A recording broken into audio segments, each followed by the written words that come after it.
आज सुबह से ही बहुत काम करना पड़ा प्रिया को। पहले तो सुबह सुबह ही पूरा दूध फर्श पर गिर गया। फिर दूसरी बार अचार का कांच का भरनी टूट गया। नुकसान हुआ तो हुआ, लेकिन अचार का पूरा तेल बिखर गया। आजकल वैसे भी प्रिया मन से कहाँ काम करती है, मन तो कहीं उलझा हुआ है। इतने सारे कामों के बाद प्रिया ने जैसे तैसे सिर्फ लंच ही बनाया और खाकर अपने कमरे में आराम करने चली गई। बिस्तर पर लेटने के बाद भी नींद नहीं आ रही थी। सोचा थोड़ा बेडरूम साफ कर दूं। सफाई करते सहसा ही प्रिया के हाथ अभय की दी हुई वही चमचमाती रिंग आ गई, जिसे उसने वर्षों पूर्व किसी डब्बे में बंद करके एक कोने में पटक दिया था। वह अभय को बुरे सपने की तरह भुला देना चाहती थी, मगर कहाँ हो पाया। मन के किसी कोने में आज भी उसकी यादों का कारवां ठहरा सा था। आज भी एक कसक रह रहकर उसे तड़पाती की जिसे सबसे ज़्यादा चाहा था, वही उसके सबसे बड़े दुख की वजह बना। कैसे भूल सकती है प्रिया अपने जन्मदिन से एक दिन पहले की उस शाम को, जब अभय के साथ साथ उसने अपनी बहन को भी सदा के लिए खो दिया था। वह बहन जिसके लिए प्रिया हर मोड़ पर खड़ी रही थी, उसी ने अभय को छीन लिया उससे। माँ के गुजरने के बाद अपनी बच्ची की तरह ख्याल रखा था उसने छोटी बहन समीरा का। अभय से भी तो अक्सर जिक्र करती थी वह कि समीरा उसकी बहन से कहीं ज़्यादा उसकी संतान है, बहुत प्यार करती है उससे, तकलीफ़ में नहीं देख सकती उसे। पर कब सोचा था उसने कि उसी बहन को ज़रिया बनाकर अभय उसे ऐसी तकलीफ़ देगा कि ज़िंदगी में संभलना तक मुश्किल हो जाएगा। एक अजीब सी कड़वाहट प्रिया के मन में भर गई। हमेशा ऐसा ही होता है, अभय और समीरा को याद करते ही उसके जहन में पुरानी यादें ताज़ा हो उठती हैं। प्रिया, प्रिया, कहाँ हो तुम? पीछे से आती रुपेश की आवाज़ ने उसकी तंद्रा तोड़ दी।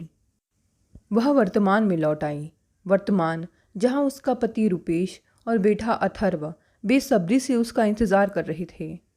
तुम भूल गई प्रिया कि आज हमें शर्मा जी के यहाँ जाना है, रुपेश ने कहा। अरे हाँ, मुझे याद नहीं रहा। ठीक है, मैं अभी तैयार होकर आती हूँ, कह प्रिया कमरे में तैयार होने चली आई। फिर तैयार होते हुए खुद को कोसने लगी कि आज फिर क्यों उसने पुरानी यादों की साये को खुद पर हावी होने दिया। क्यों नहीं वह अभय को पूरी तरह भूल पाती है। वह अभय जिसने उसके जज्बातों की परवाह नहीं की, उसकी बहन को शिकार बनाकर चलता बना, फिर दोबारा देखा भी नहीं। वह तो रुपेश था जिसकी वजह से वह स्वयं को संभाल सकी। प्रिया जब भी अभय की बेवफाई याद करती, बरबस ही उसके दिल में रुपेश के लिए प्रेम उमड़ पड़ता। आज भी वही हुआ। उसने रुपेश की पसंद की हल्की गुलाबी रंग की साड़ी पहने, फिर उसी रंग की चूड़ियाँ जूती वगैरह पहनकर जल्दी से तैयार हो गई। रुपेश ने देखा तो उसके चेहरे पर एक मीठी सी मुस्कान खेल गई। तीनों बहुत दिनों बाद एक साथ बाहर जा रहे थे। रास्ते भर अथर्व की शैतानियाँ और रुपेश की मज़ेदार बातों ने प्रिया के मन से पुरानी यादों की कड़वाहट दूर कर दी। शर्मा जी के बेटे की सगाई थी। उस जश्न के माहौल में प्रिया पूरी तरह रंग गई। उसने रुपेश के साथ जमकर डांस भी किया। तभी पीछे से किसी महिला ने प्रिया के कंधे पर हाथ रखा। वह पलटी तो सामने खड़ी उम्रदराज महिला पर नज़र पड़ते ही प्रिया के चेहरे का रंग बदल गया। वह हैरान नज़रों से उस महिला की तरफ देखती रह गई। वह महिला कोई और नहीं, अभय की माँ थी। पहले की तरह उनकी आंखों से वात्सल्य फूट रहा था। उन्हें सामने पाकर सहसा प्रिया से कुछ कहते न बना। फिर अचानक वर्षों पुराना दबा गुस्सा लावा बनकर आंखों से फूट पड़ा। प्रिया की बड़ी बड़ी आंखें आंसुओं से भर गई। वह स्वयं को रोक नहीं सकी। अभय की माँ के सीने से लगकर फपक फपक कर रोने लगी। पहली दफ़ा किसी के आगे खुलकर रो रही थी। माँ के स्नेह से भरे हाथ हौले हौले उसकी कंधों को सहलाने लगे थे, मानो वे उसका सारा दर्द समझ रही हूँ। आखिर प्रिया ने ही तो उनसे दूरी बनाई थी। सिर्फ उनसे ही नहीं, अभय से जुड़े हर शख्स, हर वस्तु और हर याद से। वह नहीं चाहती थी कि कोई उसे अभय की याद भी दिलाए, मगर आज जैसे वह उस याद में पूरी तरह डूबी जा रही थी। सहसा जैसे प्रिया को होश आया, यह क्या कर रही है वह? नहीं, वह किसी के आगे कमज़ोर नहीं पड़ सकती। पुरानी यादों से दोबारा नहीं जुड़ सकती। फिर एक झटके से वह अलग खड़ी हो गई। सामने रुपेश खड़ा उसे ही देख रहा था। आंसू छिपाती प्रिया तेजी से बाथरूम की ओर बढ़ गई। रुपेश अभय की माँ से बातें करने लगा। वापस घर लौटते वक्त प्रिया रास्ते भर ना चाहते हुए भी अभय के बारे में ही सोचती रही। उसका दिल अंदर ही अंदर तड़प रहा था। जिस इंसान के लिए वह दुनिया छोड़ने को तैयार थी, उसी को ज़िंदगी से निकाल कर जी रही थी वह। जब दिल में जज्बा ही ना रहे तो फिर क्या फ़र्क पड़ता है कि कोई इंसान ज़िंदगी में है या नहीं। रात भर प्रिया चाह कर भी उन पुरानी यादों से स्वयं को आज़ाद नहीं कर पाई। पुराने लम्हे उसकी आंखों के आगे से गुजरते रहे। कैसे अभय और वह एक दूसरे का हाथ थामे पूरी दुनिया की सैर करते, भविष्य के सुनहरे सपने देखते। अभय संकोची और मितभाषी प्रवृत्ति का इंसान था। आज तक प्रिया समझ नहीं पाई कि उसने समीरा के साथ कब इतनी नज़दीकियाँ बढ़ा ली कि वह उसकी ज़िंदगी बन गई और प्रिया को दूध में पड़ी मक्खी की तरह निकाल दिया उसने। प्रिया को तो अभय पर पूरा पूरा भरोसा था। उसने तो कभी सोचा ही नहीं था कि कभी वह उसके साथ कुछ गलत करेगा या फिर उसकी दुलारी बहन समीरा ही ऐसा दिल तोड़ने वाला कदम उठाएगी। तब समीरा की ग्रेजुएशन की परीक्षा थी और प्रिया ने ही अभय से कहा था कि समीरा को पढ़ा दिया करें, पर उसे कहाँ पता था कि वह अपने ही पैरों पर कुल्हाड़ी मार रही है। प्रिया को आज भी अच्छी तरह याद है वह शाम जब समीरा थकी आ रही और परेशान सी कॉलेज से घर लौटी थी और फिर सहसा प्रिया के गले लगकर रोने लगी थी। पीछे पीछे अभय भी आया था। उसने समीरा को बैठने का इशारा किया और फिर प्रिया से मुखातिब होते हुए बोला, प्रिया, मैं तुमसे एक बात कहना चाहता हूँ। वह तो ठीक है अभय, मगर पहले समीरा को तो देख लूँ। यह रो क्यों रही है? मैं ही हूँ इसकी वजह। अभय प्रिया के सामने आकर खड़ा हो गया। मतलब? प्रिया चौंक उठी। मतलब यह कि समीरा मेरी वजह से ही रो रही है। यह क्या कह रहे हो तुम? प्रिया कुछ समझ नहीं पाई। मैं जानता हूँ प्रिया, तुम्हारे लिए समझना कठिन होगा, मगर मैं मजबूर हूँ। मैं चुप नहीं रह सकता। मैं समीरा से प्रेम करने लगा हूँ और इसी के साथ शादी करूँगा। क्या? तुम समीरा से प्रेम करते हो? और मैं क्या थी? तुम्हारे मन बहलावा का जरिया? Time pass? नहीं अभय, मैं तुम्हारी इस बात पर कभी यकीन नहीं करूँगी। फिर प्रिया ने तुरंत समीरा के पास जाकर पूछा, अभय क्या कह रहा है समीरा? यह सब क्या है? यह सब झूठ है ना समीरा? तू सच बता समीरा। दीदी, मैं स्वयं नहीं जानती कि मेरी ज़िंदगी में क्या लिखा है, फिर मैं आपको क्या बताऊं? सिर्फ इतना बता कि क्या तू और अभय एक दूसरे के साथ ज़िंदगी बिताना चाहते हैं? क्या अभय ने जो कहा है वह सच है? झुकी नज़रों से समीरा ने हाँ में सिर हिलाया तो प्रिया के पास कुछ कहने या सुनने को नहीं रह गया। एक धक्का सा लगा उसके दिल को। वह बिल्कुल अलग जाकर खड़ी हो गई। दिल की सारी हसरतें आंसुओं में बहने लगीं। इस घटना के बाद अभय में प्रिया से नज़रें मिलाने का भी हौसला नहीं रहा। दबी जबान में जब उसने प्रिया के पापा से समीरा के साथ शादी की इच्छा जताई तो पूरे घर में कोहराम मच गया। कहाँ तो प्रिया और अभय की शादी की तैयारियां थीं और कहाँ मामला ही उलट गया। तूफान के बाद जैसे पूरे माहौल में शांति छा जाती, वैसे ही घर में मौन पसर गई। उधर प्रिया का मन अभी भी इस हकीकत को स्वीकार नहीं कर पा रहा था। घर वालों के तैयार ना होने पर अभय समीरा को लेकर बहुत दूर निकल गया। उसने जानबूझकर ऐसी जगह अपनी पोस्टिंग करा ली जहाँ जान पहचान वाले आसपास ना हों। उसने अपना नया पता भी बहुत कम लोगों को दिया। अभय और समीरा से प्रिया और उसके घर वालों ने हर तरह से संबंध तोड़ लिए थे। अभय ने भी लौटकर बात करने की कोशिश नहीं की कभी। और इस तरह प्रिया की यह प्रेम कहानी उसकी बर्बादी का सबब बनकर रह गई। उसी दौरान प्रिया की ज़िंदगी में प्रेम का सागर बनकर रुपेश आया। उसके साथ शादी घर वालों ने तय कर दी, पर इसके लिए स्वयं को तैयार करना प्रिया के लिए बहुत कठिन था। खुद को काफ़ी समझाना पड़ा उसे। रुपेश को अपना तो लिया था उसने, मगर प्यार के प्रति उसके मन में अभय की वजह से एक तरह की उदासी व दर्द का साम्राज्य कायम था। वह लाख कोशिश करती मगर दिल का सूनापन जाता नहीं। वर्ष बीत गए थे। अब तो नन्हा अथर्व ही प्रिया के जीवन का आधार बन गया था। प्रिया सुबह उठी तो मन भारी था। पूरी रात पूरी बातें याद करती जो गुजरी थी। सोचा रुपेश ऑफिस और अथर्व स्कूल चला जाएगा तो थोड़ी देर सो लेगी। काम करते करते 12 बज गए थे। वह थक कर लेटने ही गई थी कि दरवाजे की घंटी बज उठी। अनमने से दरवाज़ा खोला तो दंग रह गई। सामने अभय खड़ा था, परेशान, थका हुआ, बीमार सा। एक बारगी तो प्रिया उसे पहचान ही नहीं पाई। काले बालों पर अब सफ़ेदी चढ़ चुकी थी। आंखों के नीचे गहरी कालीमा और चेहरे का रंग भी फक पड़ चुका था। प्रिया असहज होती हुई बोली, तुम यहाँ? तुम वापस क्यों आए हो अभय? मुझे तुमसे कोई बात नहीं करनी। ठीक है प्रिया, मैं दोबारा लौटकर नहीं आऊँगा। बस यह लेटर देने आया था। कहते कहते अभय की आंखें डबडबा आई। लेटर थमाकर वह तेज कदमों से लौट गया। प्रिया काफ़ी देर तक विक्षिप्त सी खड़ी रही। जिस शख्स को वह एक पल को भी याद करना पसंद नहीं करती थी, आज वही शख्स उसके सामने खड़ा था। यूँ तो वह अनजाने ही चाहती रही थी कि उसके जीवन में आंसू भरने वाला शख्स कभी खुश ना रहे, मगर आज अपनी नज़रों के आगे उसकी आंखों में आंसू देखकर एक बार फिर वह तड़प क्यों रही है। 2 घंटे वह यूं ही परेशान से रही। फिर ना चाहते हुए भी हिम्मत करके उसने वह लेटर खोला। उसके हाथ काँप रहे थे। बहन की हैंड राइटिंग देखकर मन किया कि लेटर को चूम ले, मगर फिर पुरानी कड़वाहट जहन में ताज़ा हो गई। अनमने से उसने लेटर पढ़ना शुरू किया। लिखा था, दीदी, मैं आपकी क्षमा की हकदार तो नहीं हूँ, फिर भी क्षमा मांग रही हूँ।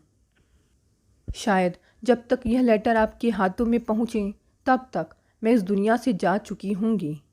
इतने दिनों तक आपसे बहुत राज छिपाए हैं हमने, पर अब और नहीं। हकीकत बताकर चैन से अलविदा कह सकूंगी। दीदी, मैं आपके अभय से प्यार नहीं करती थी। वह तो सदा से आपके ही रहे हैं, आपसे बेहद प्यार करते हैं। तभी आपकी प्रिय बहन की ज़िंदगी बचाने के लिए उन्होंने यह कुर्बानी दी, यानी मुझसे शादी की। दीदी, किसी लड़के ने धोखे से मेरा इस्तेमाल किया। उससे धोखा खाकर मैं पूरी तरह टूट गई थी। फिर भी हौसला रखा और सोचा कि प्रयास करूंगी वह शादी के लिए मान जाए। इससे पहले ही वह इस दुनिया से रुखसत हो गया। 2-3 माह बाद जब मुझे अपने अंदर हलचल महसूस हुई तो मैं सख्ती में आ गई। मेरे पेट में उस धोखेबाज का अंश था। डॉक्टर ने जांच करके बताया कि अब गर्भपात कराना जिंदगी पर भारी पड़ सकता है। उस दिन हॉस्पिटल से निकलते वक्त मैं बेतहासा रो रही थी। अचानक से उस दिन अभय भी अपनी नियमित जांच के लिए अस्पताल आए हुए थे। मैं उस दिन पक्का जहर खा चुकी होती, मगर अभय ने आपका वास्ता देकर मुझसे सारी बात जान ली। मैं बहुत भयभीत थी कि मेरी वजह से पापा और आपकी इज्जत धूल में मिल जाएगी। हार्ट पेशेंट पापा को कुछ हो गया तो मैं स्वयं को कभी माफ़ नहीं कर सकूंगी। मगर अभय ने दिलासा दिया कि वे मुझसे शादी कर बच्ची को अपना नाम देंगे। इसलिए उन्होंने दूसरे शहर में अपना ट्रांसफ़र करा लिया ताकि मेरी शादी से पहले गर्भवती होने की बात कोई जान ना सके। मैंने सोचा था सब ठीक हो जाने पर आपके पास लौट आऊँगी और सब सच सच बता दूँगी, मगर अभय ने यह कहकर मुझे रोक दिया कि फिर आप शादी नहीं करोगी और अभय की खातिर अकेली रह जाओगी। आपकी शादी का समाचार मिला था हमें और हम आना भी चाहते थे, मगर मेरी तबीयत खराब रहने लगी थी। फिर आपका सामना करने की भी हिम्मत नहीं थी।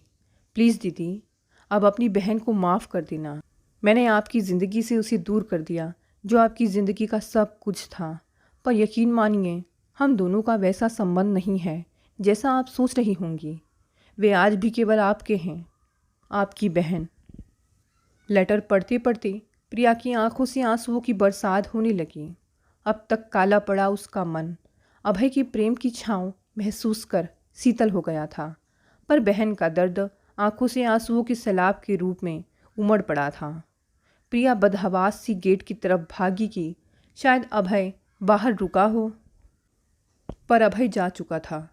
प्रिया अचानक फूट फूट कर रोने लगी। उसका पता भी तो नहीं था कहाँ गया होगा वह। आकर बिस्तर पर औंधे मुंह लेट गई। पुरानी बातें सोचती सोचती नींद के आगोश में चली गई। फिर जब होश आया तो देखा रुपेश ऑफिस से आ चुका था। और स्वयं कॉफ़ी बना रहा था। प्रिया को खुद में गलानी महसूस हुई कि उसे कैसे रुपेश के आने का आभास नहीं हुआ। वह हड़बड़ा कर उठने लगी कि चक्कर आने लगा, फिर बिस्तर पर लेट गई। तभी कॉफ़ी लेकर रुपेश आ गया। प्रिया के लिए भी उसने कॉफ़ी बनाई थी। कॉफ़ी देते हुए बोला, जल्दी तैयार हो जाओ प्रिया, हमें चलना है। प्रिया ने उस उदास नज़रों से देखते हुए कहा, नहीं, मैं कहीं नहीं जा सकती, प्लीज़ आप चले जाओ। नहीं प्रिया, तुम्हें चलना होगा। रुपेश के स्वर में दबाव था। प्रिया सोच रही थी कि कैसे मना करूं रुपेश को और क्या कहकर। पता नहीं वह क्या सोचेगा। फिर बिना मन के भी प्रिया को रुपेश के साथ जाने को तैयार होना पड़ा। बड़े बेमन से कार में बैठ गई। कार सीधी एक हॉस्पिटल के आगे आकर रुक गई। प्रश्नवाचक नज़रों से प्रिया ने पति की ओर देखा। जाओ प्रिया, अपनी बहन से मिल लो। रुपेश का गंभीर स्वर गूंजा तो प्रिया चौंक उठी। क्या सचमुच रुपेश? और फिर फूट फूट कर रो पड़ी। रुपेश ने सहारा देते हुए कहा, कुछ सोचो या बोलो मत, बस जल्दी चलो, समय कम है समीरा के पास। प्रिया और रुपेश लगभग दौड़ते हुए अंदर पहुँचे। समीरा बेड पर पड़ी जिंदगी और मौत के बीच जूझ रही थी। दरअसल सालों जिस अपराध बोध का बोझ लिए वह जीती रही थी, वह दर्द आज कैंसर बनकर उसकी ज़िंदगी पर हावी हो गया था। प्रिया का स्वर गले में ही रह गया, पर उसके हाथों का स्पर्श पाते ही समीरा ने आंखें खोली। प्रिया को देखते ही दीदी कह उसकी आंखें बरस पड़ी। मुझे माफ़ कर दो दीदी, मैं आपकी कसूरवार हूँ। नहीं समीरा, तू कुछ ना बोल, तेरा कोई दोष नहीं, जो होना था वही हुआ। इसके लिए स्वयं को दोष क्यों दे रही है? अब मैं अच्छी नहीं हो सकती दीदी, तुम्हारे लिए ही सांसें अटकी थी, बस एक बार अभय को माफ़ कर दो। कहते उसने अभय का हाथ पकड़ उसके हाथों में दे दिया। अभय की आंखों से आंसू बहने लगे। प्रिया रूंधे गले से बोली, समीरा, अभय ने तो कोई गलती की ही नहीं, उसने तो कुर्बानी दी है, मैं माफ़ी देने वाली कौन होती हूँ? प्रिया की बात सुनकर समीरा का चेहरा खिल उठा, जैसे वह एक गहरे अपराध बोध से मुक्त हो गई हो।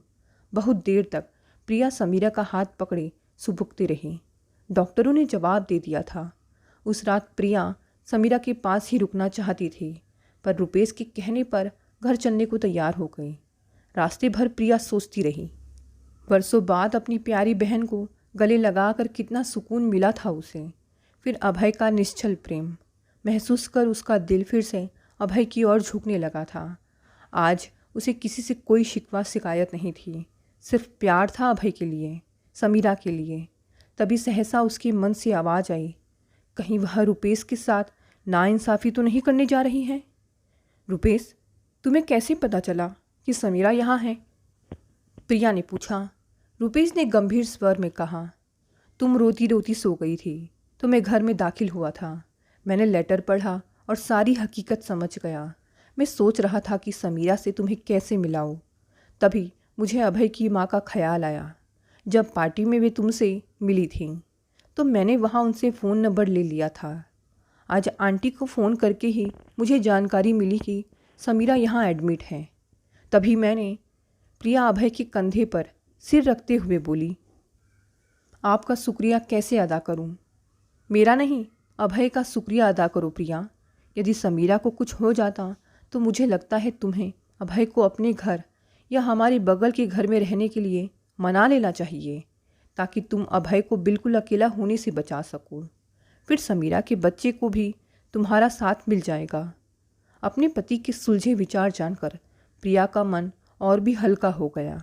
वह निश्चिंत होकर रुपेश के कंधे पर सिर रखकर सो गई, क्योंकि अब वह अभय के प्रति अपने कर्तव्य बिना किसी हिचकिचाहट के निभा सकेगी। उसका पति उसके रिश्तों को पूरी अहमियत जो दे रहा था, शायद वह अभय के साथ अपने रिश्ते को जितने बेहतर ढंग से नहीं समझ सकी, उससे कई अधिक रुपेश ने समझा। कैसे कैसे रात गुजर गई। अगले दिन प्रिया बेटे अथर्व के साथ हॉस्पिटल फिर से पहुंच गई। अभय बाहर बैठा था, साथ ही समीरा की बेटी आयुषी भी। आयुषी के करीब जाकर प्रिया ने उसे गले से लगा लिया। आयुषी पूरी समीरा की कार्बन कॉपी थी। रुपेश गए हुए थे मेरे पापा को लाने। प्रिया चाहती थी कि पापा भी आखिरी बार अपनी लाडली बेटी को देख लें। पापा को देखते ही पापा कह उसकी आंखें बरस पड़ी। मुझे माफ़ कर दो पापा, मैंने आपकी बहुत बदनामी करवाई। मत कह पापा, अगर मैं तुम्हारा पापा होता तो तुम 5 साल पहले मेरे पास आती। तुम्हें क्या लगा बेटी कि मैं तुम्हारा साथ नहीं देता? अरे पगली, बस एक बार मुझसे आकर अपनी समस्या बताई होती तो आज हम सब इतना दर्द नहीं सहते। समीरा का हाथ पकड़कर पापा कह रहे थे, तेरी दीदी की फ़िक्र बिल्कुल मत कर। अरे वो तो रुपेश जैसा जीवन साथी पाकर बहुत खुश है। मुझे अभय बेटे से भी कोई दिक्कत नहीं है। उस लड़के ने अपना सब कुछ बलिदान कर दिया। भगवान अगले जन्म में मुझे अभय जैसा बेटा ज़रूर दे। बेटी बस तू जल्दी से ठीक हो जा, बस और कुछ नहीं चाहता तेरा पापा। फूट फूट कर रो पड़े पापा।